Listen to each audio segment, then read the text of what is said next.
Hi friends, welcome to Prabha cooking channel. இப்படி ஒரு சூப்பரான க்ரப்ஸியான ஒரு சிக்கன் 65, அதாவது சிக்கன் 65ன்னு சொல்லலாம், சிக்கன் பக்கோடான்னு சொல்லலாம். இதை ஸ்நாக்ஸ் மாதிரியும் சாப்பிட்லாம், சாப்பாட்டுக்கும் சாப்பிட்லாம். இதை ட்ரை பண்ணி பாருங்கள் உங்கள் வீட்டில். இது வீட்டிலேயே நம்ம ரெடி பண்ண மசாலா வச்சு கொஞ்சமாக கேசரி பவுடரை மட்டும் சேர்த்து அரைச்ச மசாலாவில் இந்த சிக்கன் 65 ரெடி பண்ணியிருக்கோம். உங்களுக்கு இந்த இந்த சிக்கன் 65 எப்படி செய்யுதுன்னு நான் உங்களுக்கு செய்முறையும் இன்க்ரீடியன்ஸும் நான் ஆட் பண்ணியிருக்கேன். உங்களுக்கு வேணும்னா நீங்கள் என்கிட்ட கமெண்ட்ஸில் சொல்லுங்கள், நான் தரேன். ஓகே, இது மாதிரி எப்படி செய்கிறதுன்னு வாங்க நம்ம இப்போ வீடியோக்குள்ளே போகலாம்.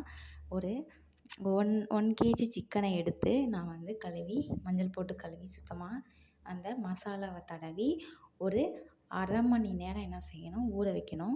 அரை மணி நேரம் இது மாதிரி மசாலா தடவி ஊற வச்சுருங்க.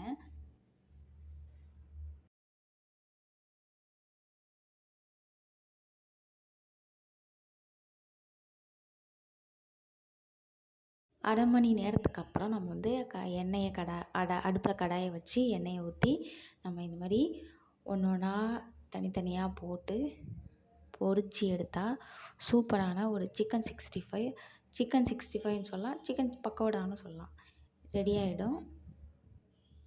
இந்த மாதிரி எண்ணெயில் கொஞ்சம் கொஞ்சமாக போட்டு எடுத்து பொரித்து எடுங்க.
பாருங்கள் எப்படி வேகுதுன்னு, சூப்பராக இருக்கும். இந்த மாதிரி பாருங்கள் எவ்வளோ சூப்பராக இருக்குது. இது மாதிரி ரெடி பண்ணி நீங்களும் சாப்பிடுங்க. உங்களுக்கு பிடிச்சிருந்தா, இந்த வீடியோ பிடிச்சிருந்தா லைக் பண்ணுங்கள், ஷேர் பண்ணுங்கள்.